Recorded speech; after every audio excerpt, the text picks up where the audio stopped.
So the presentation that we are going to give, we've actually given it several times in digital capacity, but never in real life. So forgive us if we're like doing hand signals to each other under here and we think that we're still not in real life. Usually you can't see our legs. We were talking about how like we usually communicate on Post-its while we're giving this presentation. But we're going to be talking about marketing audits. So as we've heard today, you can go really deep into marketing audits, into data. What we want to do is lift up and look at the strategy side of marketing, look at how data can help solve problems, look at how data can be pulled from the different aspects of marketing, from email to content to SEO to website to ads, social media ads, Google ads, all of those different pieces we'll look at. So that's a lot. So we're going to stay pretty high level, but at the end, we'll try to save some time for some questions and go deep. For sure. Who here likes dogs? Got lots of dogs on our slides. Oh, yeah. Cute ones, too.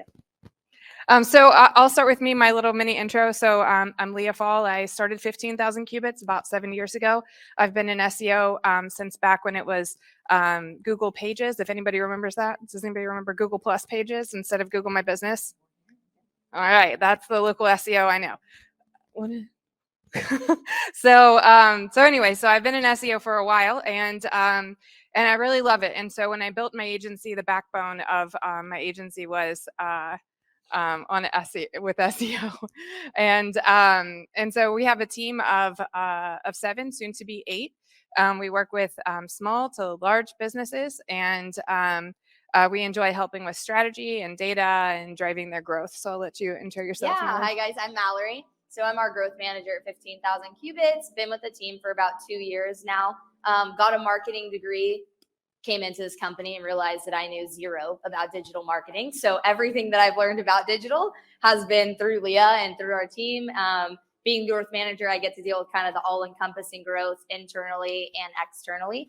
So I get to do some biz dev, but then also help with the culture and growth of our team internally, and then growing our clients through account management.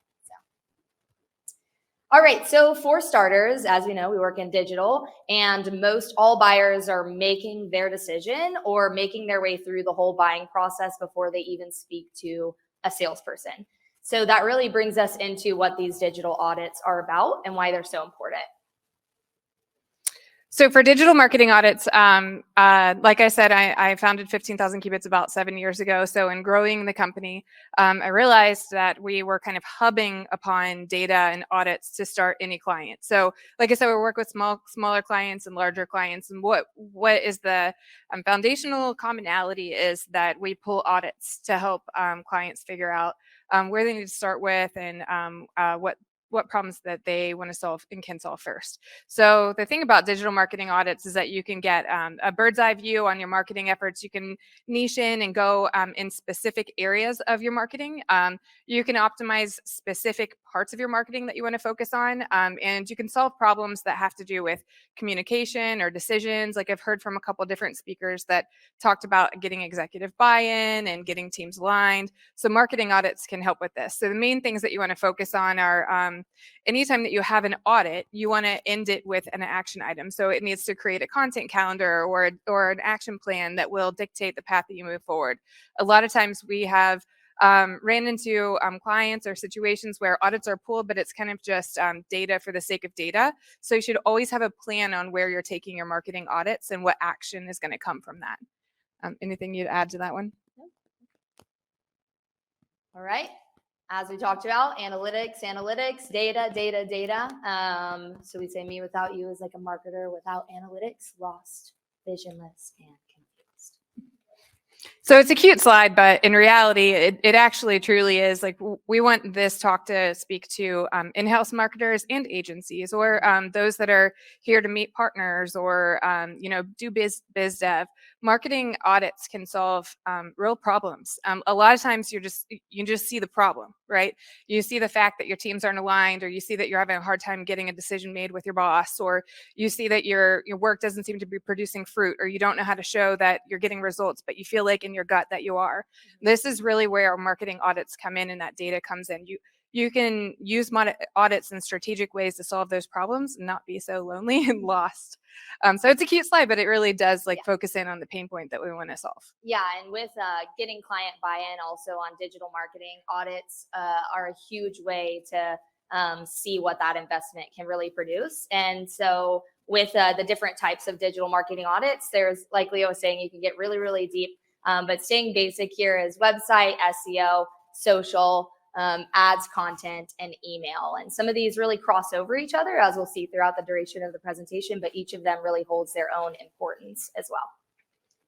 So we're also going to talk a little bit about tools. Since we do audits all the time in many different ways, we have some tools that we really love. And I'm seeing a couple of pictures. I would say there are some slides that we're not going to be able to go through all the information, so you can, grab pictures of them. These tools, this tool list is our list. That's kind of our hub. We always end up going back to these main tools, and then we move in and out tools out of our stack as we see tools kind of evolve and become relevant and irrelevant sometimes. But SEMrush is one of our main hub tools we've used for a really long time.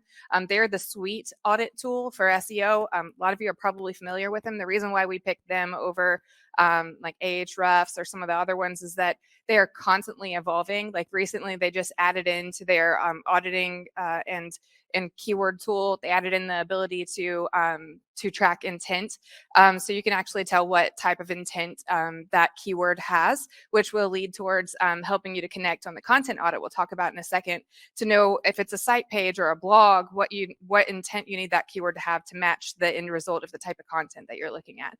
Supermetrics is a really good one. A lot of people think that that when you look at your sitemap or you look at what you can see on the front end of your website, that's your website pages, but that's simply not true. A lot of times you have pages that exist on the back end. Supermetrics will pull all of the URLs that Google is seeing and help you audit that. And then the list goes on. You could probably just Google any that you're not familiar with, but I would say some are just simple basics. One thing that we use is good old Google too for audits, because a lot of times you just bypass the fact that Google gives you the answer. So if you're wondering what's going to come up, whatever you see on that SERP, which is the search engine results page, when you go Google for your top keyword, Google's going to tell you. So don't bypass that as a tool to use as well. Another one that we really like is Built With. We'll get into that, but Built With, you can use Built With. I think you get like 10 free searches on companies for builtwith.com, and you can pick all of your best competitors. You go throw that URL of your competitor into builtwith.com, and you can get a free back-end view of the way that they've completely built out their website. So you can see what tools they're using, you can see what they've got hooked up, you can see the way their site's built. A lot of really good information there. It's a dog picture, yep, so it's yours.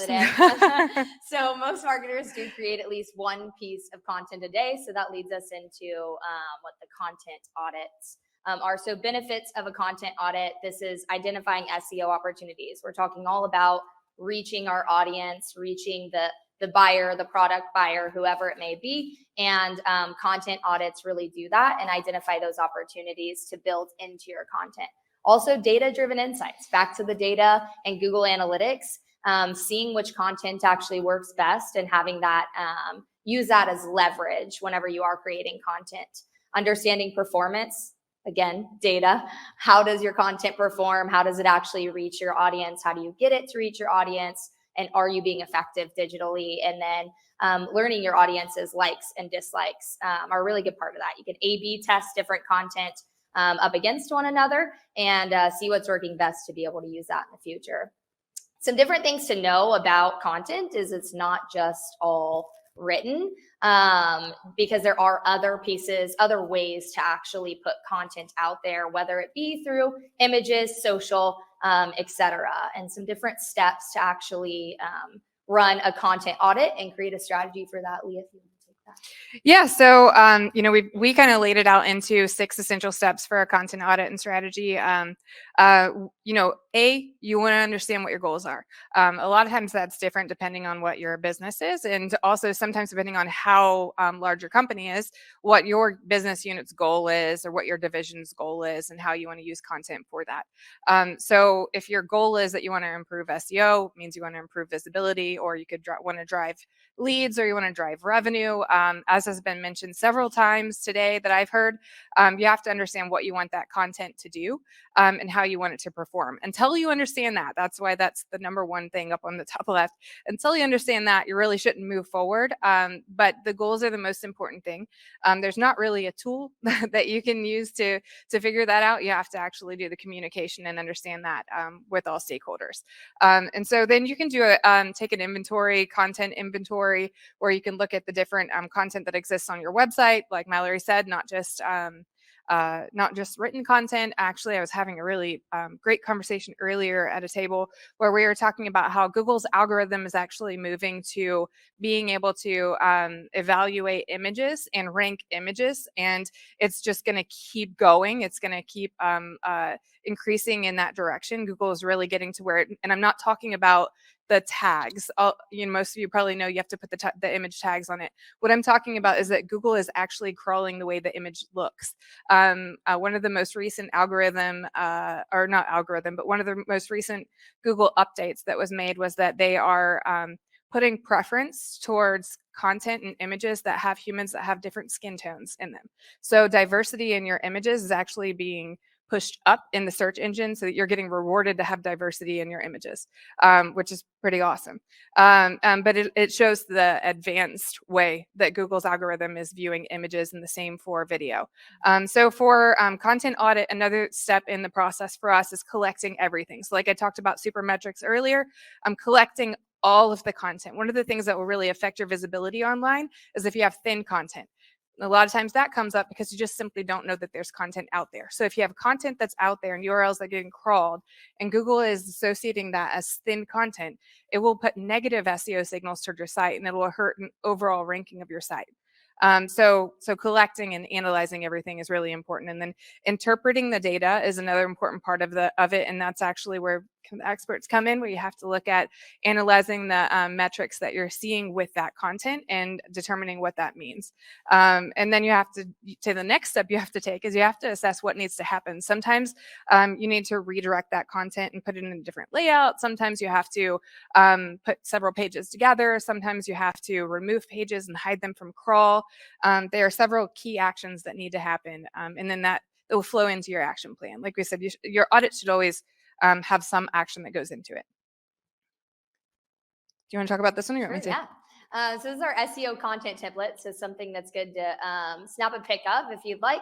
But this is really the way that we catalog or categorize where we want to put our content, how we want it to lay out on, a blog, a site page, landing page, whatever it may be. And so this kind of has all of the key indicators of your page and your content ranking. So all of the different things that you want to have on there, your meta, title, keywords, secondary keywords, LSI, and then it actually builds it out into the outline. So then you're guiding yourself or a writer on exactly how to write that content based on how it's going to rank or how you want it to rank, and based on the keywords that you're using.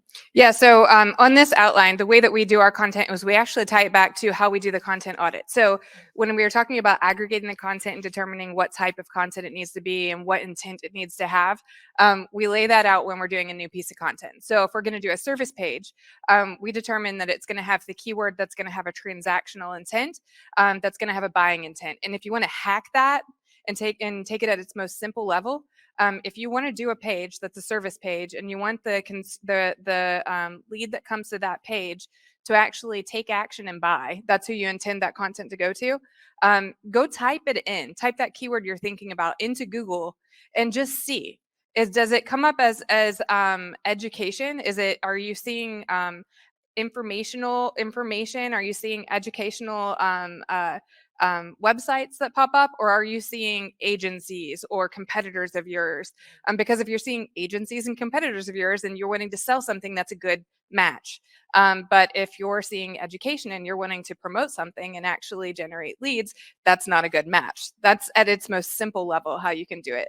But for our content outline, we actually this is something that we provide for some of our clients where we're coaching them and giving them our processes, and we lay out, we have a huge list of secondary keywords, LSI keywords, which are basically just keywords where it's going to create content that's going to make it a well-rounded piece of content that Google's going to rank as relevant and strong. And then we lay it all out and we put it in how it needs to flow into the page without it being stuffy, and without it being something that would show as negative. So some different content action items to just make sure that you're putting in your content every time. You can add videos, add images, optimizing all the metadata, hyperlinking within it, making sure you have the right redirects. Biggest thing, submitting to crawl. One of the ranking factors on Google is that refresh content. And so even if you do go back into a blog that was written back in 2019 or whatever it may still be relevant, but you do want to optimize that content and then push it to crawl. Make sure that it's refreshed on the Google side so that readers who are searching that up on Google or on search engines are able to view it the same. You want to expand, optimize, especially if it's not ranking. Refresh, we already talked about that. And then update those call to action, something similar that Leah was talking about. Make sure that it's the right call to action on that page. What do you want the user to do? What is the intention you want them to have when reading that? Yeah, at its most simple form, it's just so simple. But a lot of times the on-page optimization of a piece of content is not there, and that's why it's not working. So you can see here a really easy example. So the search term marketing conferences 2022, top marketing conferences in 2022, that's the keyword. That's in the title tag at the top, the first red line, and then the meta description. That's one of the first things that you want to check is A, that you have the right keyword, has the right intent, then it's in the right places. So you've got it in the title tag, the meta description, and then several other areas of the content where it's laid out. That it sounds very simple, but it is something that's most commonly missed. So this is just a little deeper dive into cataloging your content. We already went into it, so if you want to snap a screenshot, you can, but it just goes into our steps of cataloging content. I'm going to continue to go past that. So analyzing content data and some tools. So some of the tools over on this side, you can see Google Analytics, SEMrush, position tracking. There are a few other tools there that really, if you want to grab it, you can, but that's just that's how we actually catalog the content, and those are some of the tools that we use for that process. Do you want to go into that one? All right. Yep. So a competitor content audit, different kinds of tools for this. So lots of different tools that we use for each and pulling different things, but you also want to know the type of content that your competitor is putting out there. If yours is working or if yours is not working and you see that theirs is different than yours and theirs is showing up higher on Google, is ranking better, you want to do a competitive audit. And there are different types of competitor audits, but this one being in kind of the content group. This is just something that you want to know. You want to know what your competitors are doing, how you can do it better. And you are continuously analyzing that as well. So that's the thing with these audits is pulling together all of them and analyzing sets out an execution plan, but there are also ways that you want to continue to do this and watch your competitors, know your enemy. That's exactly what it, yeah. And then we'll get into, so I get a dog picture this time. So we're going to go into SEO audits a little bit. So this is my favorite. So there are many different types of SEO audits that you can run depending on your business. If I haven't heard a lot of small local businesses in here, larger companies mostly, but you can get into like local SEO. You can get into NAP audits, which basically is making sure that name, address, phone, everything's consistent across the board.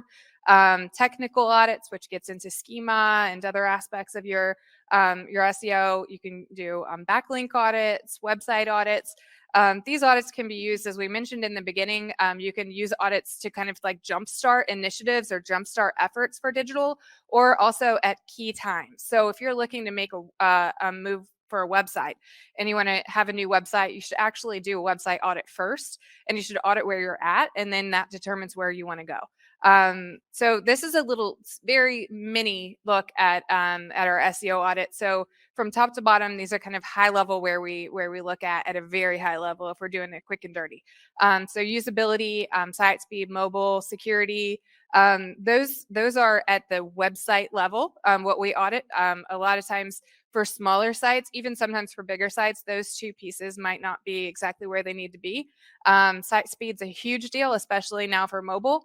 Mobile speed is really affecting overall ranking on sites, and so that needs to be understood at a high level. And then the actions that need to be taken to fix that. Because if you've got those in either of those two pieces, security or site speed or any of the usability pieces that are out of alignment, if you're focusing in on the content specifically or the smaller pieces of your site, you're going to be limited in how far you can go. But then when you get into the page level on page optimization, that's looking at what we talked about, that all of the pieces of the content optimization, the different pieces of content. Off page optimization is do you have backlinks? What's going on off of the site that's pointing back to the site? So social signals, are you sending it things to the right pages? If you're in a franchise company and you've got to have your social sites pointing to the little mini sites in the right way. Is everything structured in your backlink strategy organized? NAP, I already mentioned that. Navigation and flow, this is a huge one. A lot of times, the navigation and flow of your website as a whole, you may have gaps. You may have gaps where you could be targeting specific keywords by having a strategy that allows for you to create pages that are specific to your industry targets or specific to your service offerings. One really cool thing that I saw recently with a larger client that we have when we did a key competitor analysis was that they recently started optimizing all of they're a large franchise, national franchise with hundreds of locations, and they changed all of their optimization recently in the last quarter to have near me on all the service pages. So in different cities, they're actually ranking for those service pages for near me for local SEO for their franchises with the same service page. Figuring out how you can optimize and use your navigation and your content as a whole is very, very important. And then the technical is the schema and other aspects of your technical SEO is really important. And then content as a whole is really important. I'll let you jump in. I'm losing my breath. So some different audit tools. We've got Google Search Console, which analyzes a lot of different things. You can actually see some search behavior on that and just different data to look at. GT metrics, on crawl, SE ranking. Is this what it is? Search engine ranking, SE ranking. Deep crawl, Surfer, and then also, used to be Jarvis, but now it's Jasper, a different type of AI content building tool that you can use, and you can actually connect that, integrate it with other SEO tools. Copyscape, word counter, page speed insights. Page speed, again, is a ranking factor and also a great thing for your site to audit and make sure that there's a good UX on the site with page speed. Yeah, just to hone in on SEO Surfer and Jarvis, now Jasper. Jarvis, we'll just call him Jasper because he changed his name. We knew him as Jarvis first. Jasper, an AI, is AI. It writes content, right? And Google doesn't love automated content. But the reason why we have it on audit tools is because there's a really cool integration that exists right now between SEO Surfer and Jasper, and the two connect together, and it utilizes the AI of Jasper and it connects to SEO Surfer, and it tells you, it aggregates and pulls the SERP of the keyword that you're going after, and it aggregates that into a action plan that it feeds you, and it tells you how long the page is going to need to be to rank, how many links you're going to need to have to certain places, what smaller keywords you need to include. And then the cool part on the AI side, so we have writers on all of our content, but we actually use this because it's a real-time grader on optimization, and it just helps make it easier. But from an auditing perspective, if you're writing a piece of content and you're making it 1,200 words because you think it needs to be 1,200 words, or because something told you it needed to be 1,200 words, but there are 5 sites ranking that have 3,000 words, you are never going to rank. You are never going to rank, and you're just wasting your time making that content. So the reason why we like to use those two pieces together is because it will tell you a no-fail strategy and how much content you need to write to get that to rank. And then you can make the choice. If you have to write 20,000 words for a page, maybe you don't want to do that, right? So then you switch and use a different keyword. Does that make sense? It's actually a really cool, you can get a free trial for both of them right now, and you have to tie them together. It takes a minute, but it's a really cool integration. A different SEO audit. So we did have the 8-point audit, and then now here is a 15-step mini audit. So first thing on this is that you're making sure there's only one version of your site that's being crawled. That can lead to actually quite a few of these others having a negative effect on them. Second is website crawl. So Screamfrog, make sure that you're pulling all of those URLs and that you are, if you are moving into a new site or you have a site built, that you're making sure that all of those URLs are present and are redirected the correct way, or they are on your site and crawled the right way.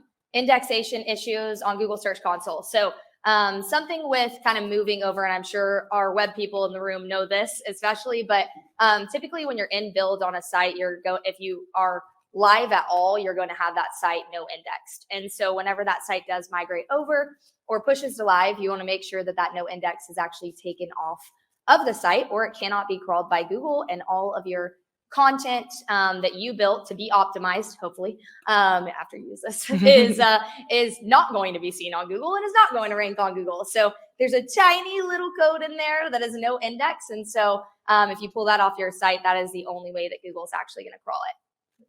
Yep. So actually, just recently, I have a larger client that I was moving in and helping with strategy. And one of the things that I saw was that on indexation issues, they actually could quantify that they lost millions of dollars because one of their location pages got de-indexed. So auditing and making sure that all of your pages are getting indexed is really important, because you can have, if you have a larger company, if you have divisions or locations pages or tons of service pages, you may have some that are really important that are just simply not getting indexed, and there's a tiny tweak that needs to be made to it. Some of this we've already talked a good bit about. So navigation strategy, structure, titles, metas. I'll just let you guys grab a screenshot of that. I think we've talked about pretty much all of it at this point. But this is like the step beyond our 8-point check. So when we do kind of a discovery, we'll look at the 8-point check. And then when we get into really helping and looking at where we could kind of jump in on the SEO side, we come in and look at this a little bit deeper. And now we're into social media audits. Social media audits. All right, staying relevant on social media. Sometimes we kind of call it keep the lights on. Always good to just have a social presence. Different types of social audits. You can go platform specific, organic, and or paid. Yeah, and we'll get into later on at the end of this, we wrap up with strategy and overarching understanding of how to use audits and how you're generating leads or brand awareness. And so social may or may not be really important to your lead generation or your brand awareness strategy. Depending on that would depend on how deep you would go into social media audits or even social paid audits. It's really just how your business is built in generating leads.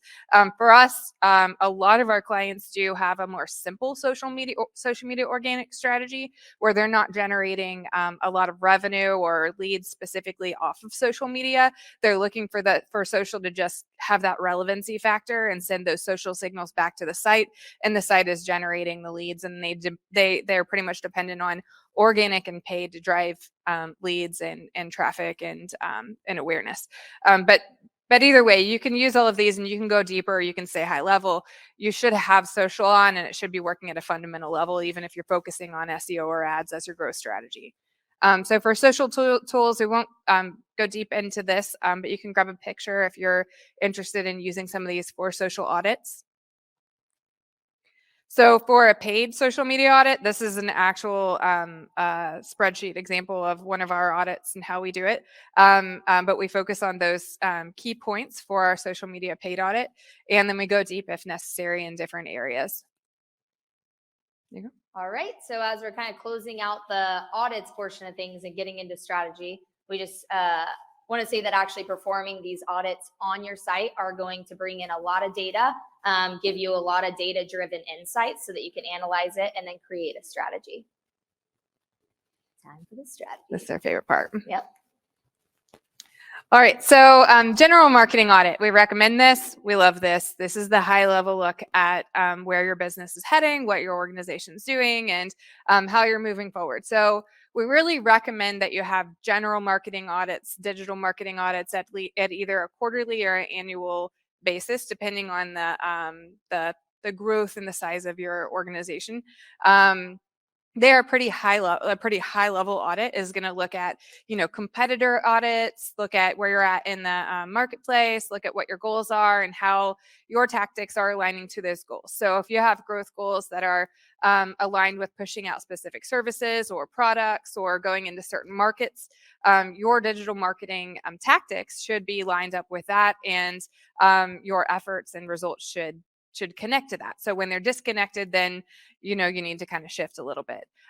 Strategic exercises also go into this. This really helps to align stakeholders, align decision makers on why different activities are being done, and how those are resulting into action. So you want me to do this one, or you got it? Sure, I can. Yeah, multiple components of your marketing plan. So research, target market, product research as well, competitive analysis, looking at your competition. You want a mission statement. Your brand identity is huge, so you want everybody to know once they come to your site, as they're seeing, what your overall marketing plan is. What is your mission? Also, marketing strategies. So the different kind of tactics that you're going to be rolling out. Pricing, positioning, also budget. So how much you're willing to spend in certain areas of marketing, whether that be social, bringing on a contractor, doing it internally, whatever it looks like for you. Marketing goals go into that. At the very beginning of this audit, the biggest thing is understanding what your actual goals are. What do you want to get out of it? And then that goes into monitoring those results. You want to make sure that you're measuring those KPIs, measuring those results back to the tactics that you're actually executing. So one of the exercises that we do in this general marketing audit exercise, or general digital marketing audits, is SWOT. It's one of our favorite things to do. It's fundamentally changed our business in a positive way many times, and we've seen it happen for other businesses too. So looking at strengths, weaknesses, opportunities, and threats is key for marketing and digital marketing. And I'll give you a real life example for us. So coming out of COVID, like when that first hit, we took off. I learned a ton of business owner lessons. The company grew from 4 to 14. Mallory was part of that. She joined the team. I'm very thankful for it, but it nearly killed me. And so I ended up, we kind of went forward that first year in growing that fast as a company, and we just changed. Our core values changed. We were just absorbed by some very large clients, and it changed who we were. And so we looked at it a year later, and we did a SWOT as a team. And when we did that SWOT, we looked at our clients where they were just raving fans, like loyal fans, brand advocates. They loved us. They would, fight for us and do anything for us. And then we looked at where we were weak and where we felt like we hadn't done the best and reached goals that they had, and expectations weren't met, right? And we were just really, really raw and authentic and open about it. And that's important to make sure that whoever's doing this exercise is willing to go there and do that. But if you've got team members and stakeholders and leaders that are willing to have those raw conversations and really be real about it and open and work as a team, you can make huge changes. So when we got together and we did that and we had that conversation, it was kind of a tough conversation because we had to fire our largest client. And I mean like 70% of our revenue client, because they just changed who we are. When we looked in the mirror as a company, we weren't what we wanted to be. And so when we did that, we said we never want to get here again, because we had team members that lost their job. And so what we realized was that every client we had where we were doing a really great job, where things were really strong, it had to do with education and empowerment.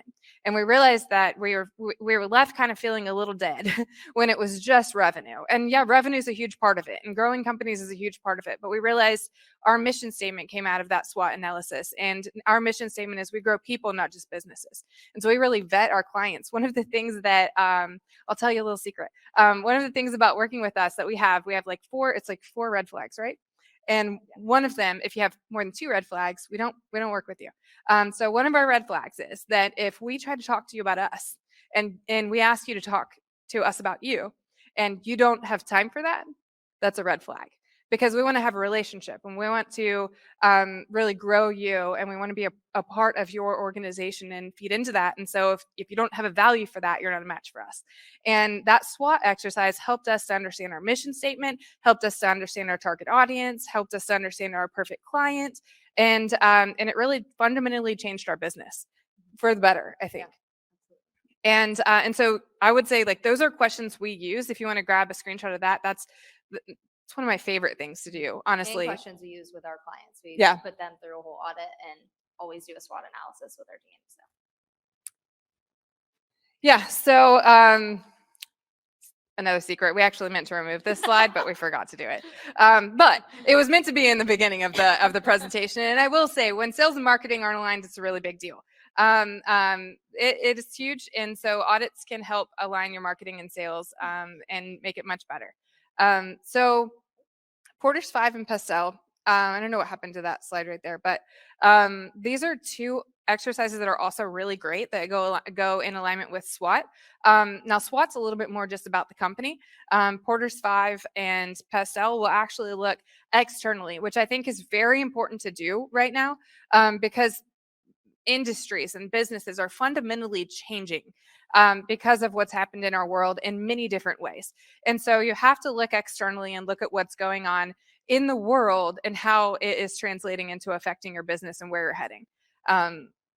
And I'll let you jump in on strategy. Now into strategy, which is really the finalization of all of those audits and what your strategy should include in it. So after running all of these audits, going through comprehensive, in-depth, whatever it may be with clients and with ourselves, we put together a strategy. All of these things are included in the strategy, but what I want to really harp on is that execution plan. So you're going to have a summary, your business information, branding, identity, goals. Again, back to the goals. Quarterly initiatives, really good to give yourself. We want to give ourselves maybe a 12-month plan, even a 1, 3, 5-year plan, but breaking it down into quarters is super important so that you are actually reaching those, can point them back to tactics. But that execution plan is huge. You want to make sure that with every single audit that you do, you're creating an action plan, and you also have a timeline set to that.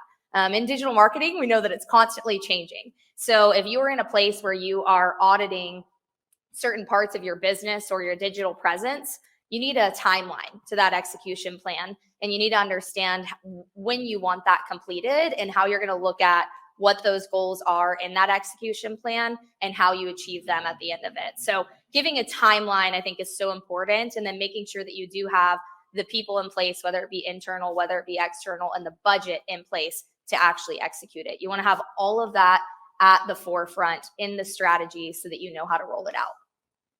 Yeah, just to give a couple resources, if you're at the place where you're interested in or working on marketing funnels, little shout out to ClickFunnels if anyone's familiar with that. We love using ClickFunnels, and ClickFunnels has a ton of educational resources. Russell Brunson has a great books that'll walk you through the fundamentals of that. And then on quarterly initiatives and goals, depending on the size of your organization, a lot of our companies are in the mid-size sector. So we find that a lot of them are on the traction EOS methodology. So we actually line up our tactics to work from that. So quarterly rocks and layer in our marketing strategy to work with traction. So with that, we've got a little time for questions, and that's all we've got. Yeah.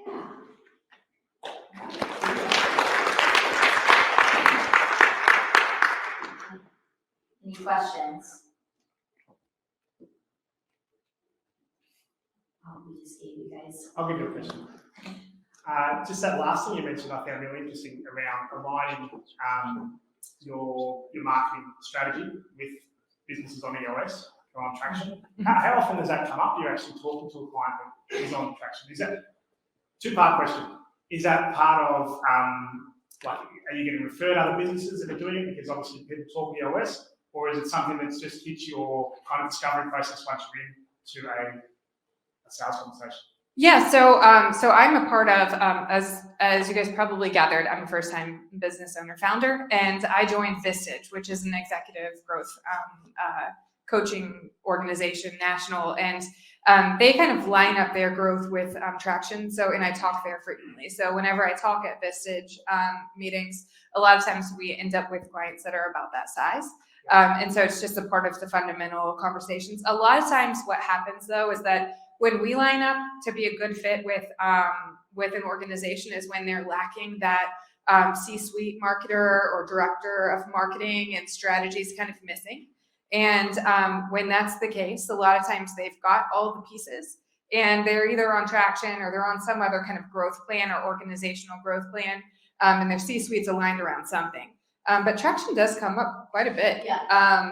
It's just one of the methodologies. I think it's a bigger one, and it kind of hits in our sweet spot of the size of companies that most often work with us, and they're missing that, marketing head, marketing lead, marketing strategy. And we're finding right now that I think that talent is missing in general across the board, and that's why we're excited about the audits and strategy part of it. But as far as traction, I think that's a piece that's missing for businesses that don't have it, if they don't have something, if they're not beyond that mid-size 50 million in revenue threshold. Yeah, so typically we have had mostly referrals because we've worked with businesses that have EOS practice that, and so they have referred us. But we have maybe one or two or maybe one at least that they told us, we're like, oh, well, we work with clients a lot of ways and build their audits and build, an execution plan that really flows into that as well. So.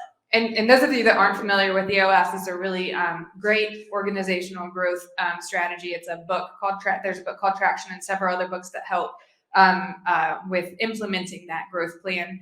But it helps you figure out your mission statement, your executive team, your organizational structure, all of the components of growing a company. And the marketing is just a piece of that. And so you can align marketing with that.